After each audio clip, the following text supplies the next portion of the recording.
सखावत एक अजीम वसफ़ है जो इंसानी शख्सियत के अंदर बहुत ज़्यादा निखार पैदा कर देता है। दुनिया और आखरत में बंदे को सुरखरू करता है। सखावत का जोर जिस इंसान के अंदर मौजूद होता है वो अल्लाह और अल्लाह के रसूल की बारगाह में दुनिया व आखरत में इज़्ज़त वाला बन जाता है, दुनिया व आखरत में इज़्ज़त पाता है। अल्लाह की नज़र में, अल्लाह के रसूल की नज़र में और मखलूक की नज़र में भी महबूब बन जाता है। सखावत का वसफ़ ऐसा वसफ़ है जो इंसान को दूसरे इंसानों से मुमताज़ कर देता है, अल्लाह की बारगाह में मकबूल बना देता है, अल्लाह के रसूल की बारगाह में मकबूल और महबूब बना देता है। जब भी सखावत का जिक्र आता है तो दामाद रसूल, जानशीन मुस्तफ़ा, खलीफतुर रसूल हज़रत उस्मान गनी ज़ुन्नूरैन रज़ी अल्लाह तआला अन्हु हमारी तवज्जो का मरकज़ बन जाते हैं। सामीन मोहतरम, हज़रत उस्मान गनी रज़ी अल्लाह तआला अन्हु की पूरी शख्सियत बाकमाल शख्सियत थी, बेमिसाल शख्सियत थी। बेशुमार औसाफ़ हसना से, अखलाक़ हसना से आपकी शख्सियत मुज़य्यन थी। सखावत की जब बात आती है तो हर बंदे की ज़बान पर हज़रत उस्मान गनी रज़ी अल्लाह तआला अन्हु का नाम आ जाता है। हज़रत उस्मान गनी रज़ी अल्लाह तआला अन्हु बहुत ज़्यादा सखी थे। आपने अपना मालो दौलत अल्लाह के लिए, अल्लाह के रसूल के लिए हर लहज़ा, हर घड़ी सर्फ करते रहे और खर्च करते रहे। कभी ये न सोचा कि मैं कितना दे रहा हूँ, हमेशा अल्लाह के रास्ते में देने के लिए तैयार रहते। सामीन मोहतरम, रवायात में आता है कि एक मरतबा एक आदमी मदीना में आया तो एक साहबी के पास आया तो कहने लगा बच्ची की बीमारी के इलाज के लिए शहद चाहिए। तो उसने कहा भाई मेरे पास तो शहद नहीं है, लेकिन हाँ मैं तेरी रहनुमाई कर देता हूँ। इस तरह करो कि इधर मदीना से थोड़ा बाहर जाओ, वहाँ एक बड़े अजीम ताजिर का तिजारती काफिला आने वाला है, तुम उससे कहना, वो बड़ा सखी भी है और बड़ा शफकत और मोहब्बत मखलूक खुदा से करने वाला है, तो लिहाजा तुम उससे जाकर रिक्वेस्ट करना, तुम्हारी ज़रूरत और हाजत ज़रूर पूरी हो जाएगी। चला गया, बाहर जाके मदीना से थोड़ा बाहर गया तो उसी तिजारती काफिला आता हुआ नजर आया, तो वो वहाँ ठहर गया। जब वो काफिला उसके करीब पहुंचा तो वो उस काफिले के आदमी के पास गया, कहने लगा कि मुझे थोड़ा सा शहद चाहिए।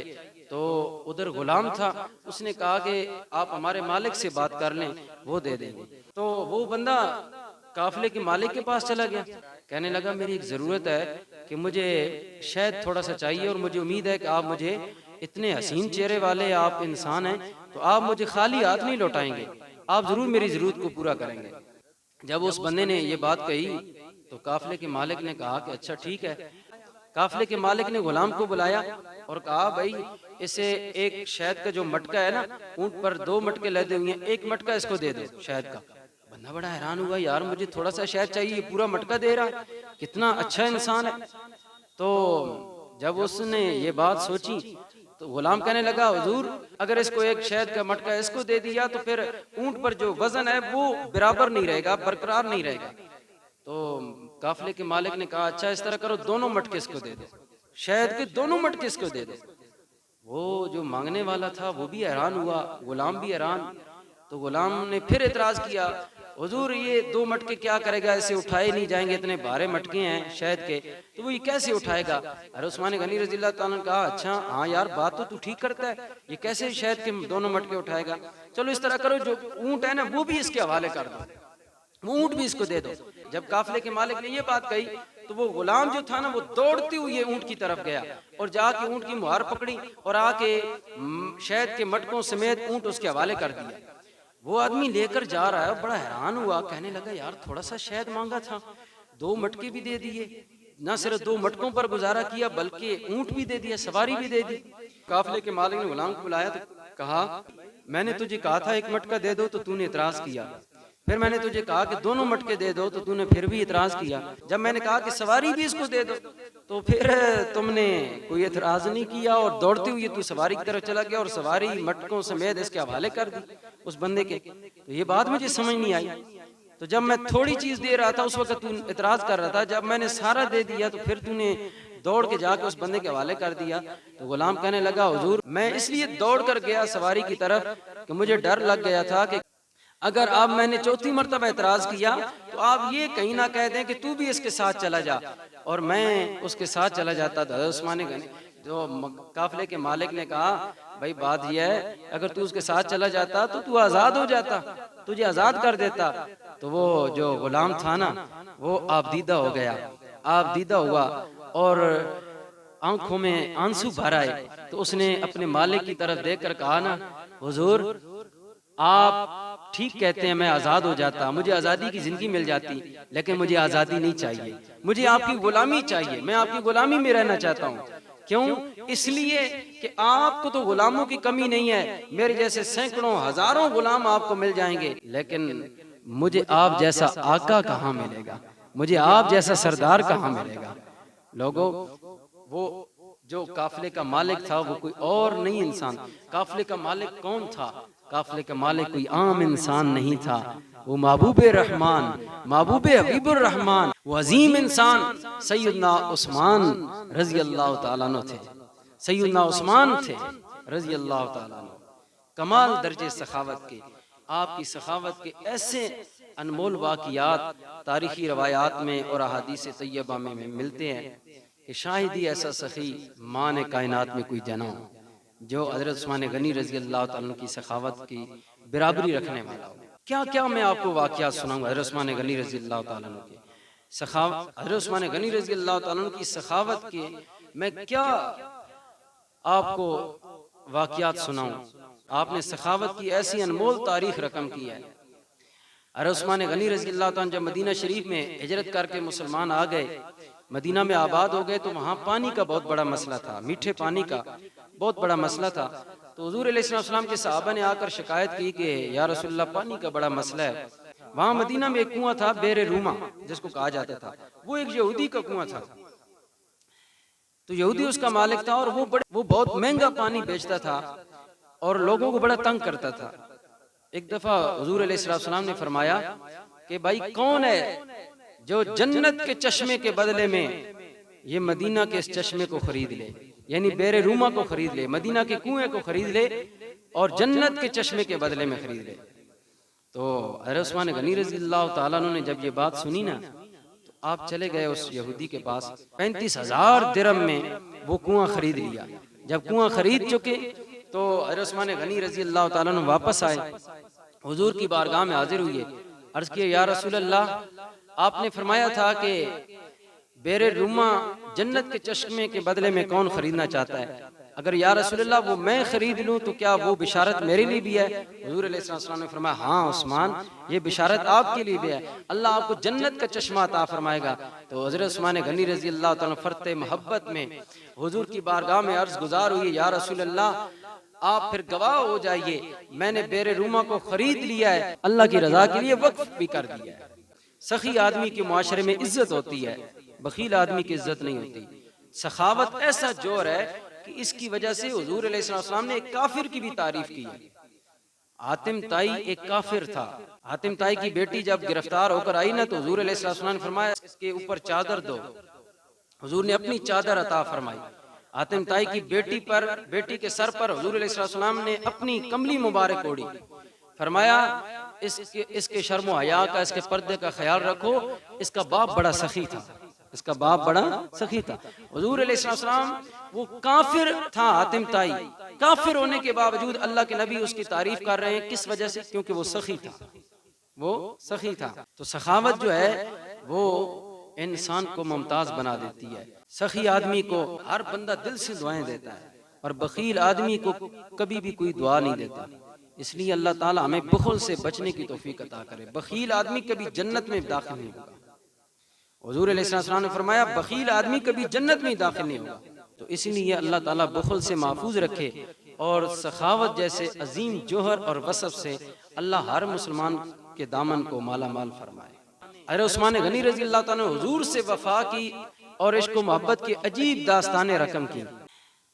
एक मरतबा हज़रत उस्मान गनी रज़ी अल्लाह ताला ने बाजार से मीठा खूबसूरत खजूरों का गुच्छा लेकर हुजूर की बारगाह में हज़रत उस्मान गनी रज़ी अल्लाह ताला हाजिर हो गए, हुजूर की बारगाह में पेश किया। हुजूर अलैहिस्सलाम ने उस हदिये को कबूल फरमाया। जो ही खाने लगे तो एक सवाली आ गया कि जी मैं भूखा हूँ, मुझे अता फरमा। हुजूर अलैहिस्सलाम ने वो गुच्छा उठाकर उस सवाली को दे दिया। वो सवाली लेकर चला गया। हज़रत उस्मान गनी रज़ी अल्लाह तुम बड़े परेशान हुए कि मैं लाया था हुजूर के लिए और मेरा दिल चाहता था कि ये खजूरों का गुच्छा जो है ये हुजूर अलैहिस्सलाम तनावल फरमाए। तो हज़रत उस्मान गनी रज़ी अल्लाह ताला अन्हु का दिल बड़ा रंजीदा हुआ। अरे उस्मान हुजूर की बारगाह से उठे और उठकर उस आदमी के पीछे चले गए। वहां जाकर उसको कहा, भाई खजूरों का गुच्छा बेचना है? वो सवाली कहने लगा, हाँ बेचने।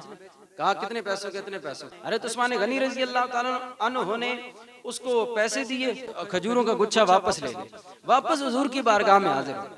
अच्छा, हुजूर अलैहिस्सलाम फिर तनावुल फरमाने लगे तो वही सवाली दोबारा आ गया।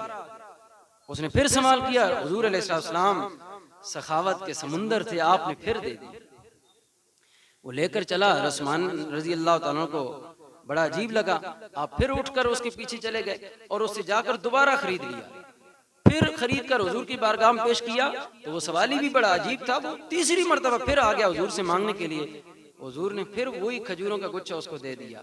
जब चौथी मर्तबा आया ना तो हुजूर अलैहिस्सलाम फरमाया कि तू वाक़ियतन जरूरतमंद है या जानबूझ के ऐसे कर रहा है। हज़रत उस्मान गनी रज़ी अल्लाह ताला अन्हु का हुजूर अलैहिस्सलाम के साथ किस कदर वाले आना मोहब्बत और अकीदत और एहतराम का रिश्ता था। इतना इश्क रिसालत इमाम अलैहिस्सलाम में डूबे हुए थे। एक मर्तबा हज़रत उस्मान गनी रज़ी अल्लाह ताला अन्हु ने हुजूर अलैहिस्सलाम की दावत की। हुजूर अलैहिस्सलाम सहाबा किराम को लेकर हज़रत उस्मान गनी रज़ी अल्लाह ताला के घर की जानिब रवाना हो गए। जब हुजूर अलैहिस्सलाम हज़रत उस्मान गनी रज़ी अल्लाह ताला अन्हु के घर की तरफ तशरीफ लेकर जा रहे थे, हज़रत उस्मान गनी रज़ी अल्लाह ताला अन्हु हुजूर के पीछे चल रहे थे। हुजूर अलैहिस्सलाम के कदम मुबारक गिन रहे थे। हज़रत उस्मान गनी रज़ी अल्लाह ताला खामोश रहे।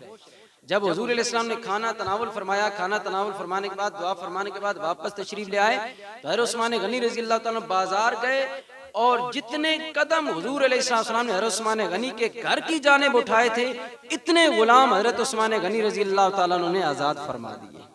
इतने गुलाम आज़ाद फरमाए। एक एक कदम के बदले में हुजूर अलैहिस्सलाम के एक एक कदम के बदले में एक एक गुलाम आज़ाद किया। क्या कमाल दर्जे की मोहब्बत थी। आज हम भी इश्क़ रिसालत इमाम सल्लल्लाहु अलैहि वसल्लम के दावेदार हैं। आज हम भी गुलामी रसूल के दावेदार हैं। हुजूर अलैहिस्सलाम के गुलामों के अंदर जो सिफात होनी चाहिए, क्या वो सिफात आज हमारे अंदर भी मौजूद हैं? हज़रत उस्मान गनी रज़ी अल्लाह ताला की सखावत के क्या कहने। जब हज़रत उस्मान की सखावत का ये आलम है तो हुजूर अलैहिस्सलाम की सखावत का आलम क्या होगा। तो ये शान है खिदमतगारों की, सरदार का आलम क्या होगा। सुभान अल्लाह। ये शान है खिदमतगारों की, सरदार का आलम क्या होगा। एक मर्तबा हज़रत उस्मान गनी रज़ी अल्लाह ताला अन्हु के पास हुजूर अलैहिस्सलाम ने एक सवाली भेजा। हुजूर अलैहिस्सलाम की एक मर्तबा हुजूर अलैहिस्सलाम की बारगाह में एक सवाली आया तो उसने सवाल किया कि मेरी फलां ज़रूरत है, हाजत है या रसूलल्लाह, उसको पूरा फरमा दे। नबी करीम अलैहिस्सलाम के पास उस वक़्त बज़ाहिर कुछ नहीं था तो आपने फरमाया, जाओ उस्मान के दर पर जाओ और उस्मान से हमारा बोलो, वो तुम्हारी ज़रूरत को पूरा कर देगा। तो जब वो आदमी हज़रत उस्मान गनी के दरवाजे पर पहुंचा ना तो हज़रत उस्मान गनी रज़ी अल्लाह ताला अन्हु उस वक़्त अपने बच्चों में से किसी को झिड़क रहे थे कि तुम या दूध पियो तो या शहद इस्तेमाल करो, कोई एक चीज़ इस्तेमाल करो। ये डबल डबल चीज़ें क्यों इस्तेमाल कर रहे हो? दूध भी है और फिर उसमें शहद डाल के पी रहे हो। तो जब ये झिड़कते हुए देखा ना, अपनी औलाद को खफा होते हुए उसने सुना तो वो बंदा बड़ा हैरान हुआ, यार जो अपने बच्चों को शहद और दूध की वजह से झिड़क रहा है, उनको खफा हो रहा है, तो जो अपनी औलाद को नहीं कुछ खाने पीने दे रहा तो मुझे क्या देगा, मेरी जरूरत को कैसे पूरा करेगा।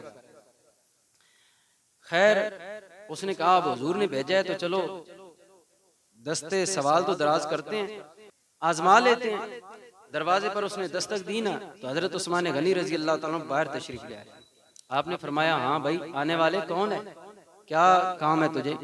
तो वो कहने लगा मुझे अल्लाह के नबी ने भेजा है, चंद पैसों की जरूरत है तो इसलिए मैं हाजिर हुआ हूँ कि आप मेरी जरूरत को पूरा कर दें। हजरत उस्मान गनी रजी अल्लाह ताला आप अंदर तशरीफ ले गए।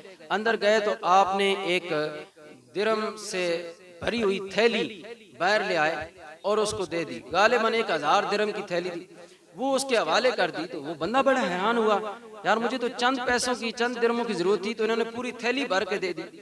ये अपने बच्चों को दूध और शहद की वजह से झिड़क रहे थे और मुझ पर ये कमाल दर्जे की सखावत का इजहार फरमा रहे हैं। जब हैरानगी के आलम में उसको देखा तो उस्मान ने कहा क्यों, क्या बात है, तेरी जरूरत के लिए क्या ये रकम काफी नहीं जो मैंने दे दी?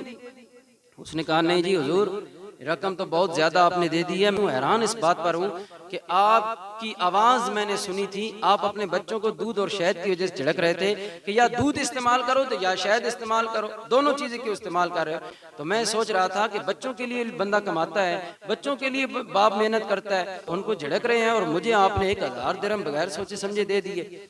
अरे उस्मान गनी रजी अल्लाह तआला मुस्कुराकर फरमाया, बंदा खुदा, बात यह है कि उधर मेरी जात का मसला था, इधर अल्लाह के रसूल की जात का मसला है। उस्मान का सब कुछ अल्लाह और उसके रसूल के लिए कुर्बान हो जाता है। हजरत उस्मान गनी रजी अल्लाह तआला अन्हु इतने शर्म हया वाले थे कि आपके बारे में आता है मिरतुल मनाजीह के अंदर मुफ्ती अहमद यार खान नईमी अलैहि रहमान ने भी इन रवायात को नकल किया है। तो वो फरमाते हैं कि हजरत उस्मान गनी रजी अल्लाह तआला अन्हु इतने शर्म हया वाले थे कि आप गुस्ल खाने में भी नंगे होकर गुस्ल नहीं फरमाते थे, फिर भी आप तहबंद बांध कर और कपड़ा बांध कर गुस्ल करते थे, इतने शर्म हया वाले थे। हजरत उस्मान गनी रजी अल्लाह तआला के शर्म हया का क्या कहने। हदीस पाक में आता है कि नबी करीम अलैहिस्सलाम तशरीफ फरमा है, उम्मुल मोमिनीन आयशा सिद्दीक़ा रजी अल्लाह तआला अन्हा का हुजरा अक़दस है। हज़रत अबू बकर सिद्दीक़ रजी अल्लाह तआला अन्हु तशरीफ लाते हैं, इजाज़त चाहते हैं, हुजूर अलैहिस्सलाम इजाज़त दे देते हैं। उस वक़्त हुजूर अलैहिस्सलाम की जो हालत थी वो इस तरह थी कि आप अपनी टांगे फैलाकर तशरीफ फरमा थे और आपकी पिंडलियां मुबारक नंगी थी, कपड़ा हटा हुआ था। तो हज़रत अबू बकर सिद्दीक़ रजी अल्लाह तआला अन्हु तशरीफ लाए, इजाज़त मांगी तो हुजूर अलैहिस्सलाम ने इजाज़त दे दी। उसके बाद हज़रत उमर रजी अल्लाह तआला अन्हु थोड़ी देर के बाद आए तो हुजूर अलैहिस्सलाम ने उनको भी इजाज़त दे दी। उसके बाद दरवाजे पर दस्तक हुई तो कहा कौन, तो कहा उस्मान। तो हुजूर अलैहिस्सलाम की बारगाह में अर्ज किया गया कि उस्मान आए हैं। तो हुजूर अलैहिस्सलाम फौरन उठकर बैठ गए और कपड़े को आपने दुरुस्त फरमा लिया, अपने तहबंद को दुरुस्त फरमा कर बैठ गए। तो हज़रत उस्मान गनी रजी अल्लाह तआला को फिर अंदर आने की इजाजत दी। हज़रत उस्मान तशरीफ लाए, थोड़ी देर बातें करने के बाद तशरीफ ले गए। उम्मुल मोमिनीन आयशा सिद्दीक़ा रजी अल्लाह तआला अन्हा ने अर्ज किया, या रसूल अल्लाह, मेरे अब्बा जान अबू बकर आए हैं। तो आपने कोई तकल्लुफ नहीं फरमाया, आप उसी तरह जिस तरह बैठे थे पहले उसी तरह बैठे रहे। आपकी पिंडली मुबारक से कपड़ा भी हटा था तो आपने कपड़ा ऊपर नहीं किया। फिर उमर आए तो तब भी आप उसी हालत में बैठे रहे, लेकिन जो ही उस्मान आए तो आप फौरन उठकर बैठ गए और अपने तहबंद को दुरुस्त फरमा लिया। तो हुजूर अलैहिस्सलाम ने फरमाया, आयशा, मैं उस उस्मान से हया क्यों ना करूं जिससे अल्लाह के फरिश्ते भी हया करते हैं, जिससे अल्लाह के फरिश्ते भी हया करते हैं। एक रवायत में आता है कि हुजूर अलैहिस्सलाम ने अल्लाह ताला से दुआ मांगी, या अल्लाह मेरे उस्मान का तू हिसाब ना लेना, ये बड़ा शर्म हया वाला है, तेरे सामने हिसाब नहीं दे सकेगा। इसीलिए आता है कि हज़रत अबू बकर सिद्दीक़ रज़ी अल्लाह तआला का हिसाब होगा, हज़रत उमर का हिसाब होगा, हज़रत अली पाक का हिसाब होगा, लेकिन हज़रत उस्मान गनी रज़ी अल्लाह तआला को बगैर हिसाब के अल्लाह जन्नत में दाखिल फरमा देगा, बगैर हिसाब के, उनके शर्म हया की वजह से। तो शर्म हया, हया अल हया मिनल ईमान, हया तो ईमान से, हुजूर अलैहिस्सलाम ने फरमाया हया ईमान के शोबों में से है। तो इसलिए अल्लाह ताला हज़रत उस्मान गनी रज़ी अल्लाह तआला अन्हु के शर्म हया का वास्ता अल्लाह हमें भी शर्म हया वाली जिंदगी अता फरमाए।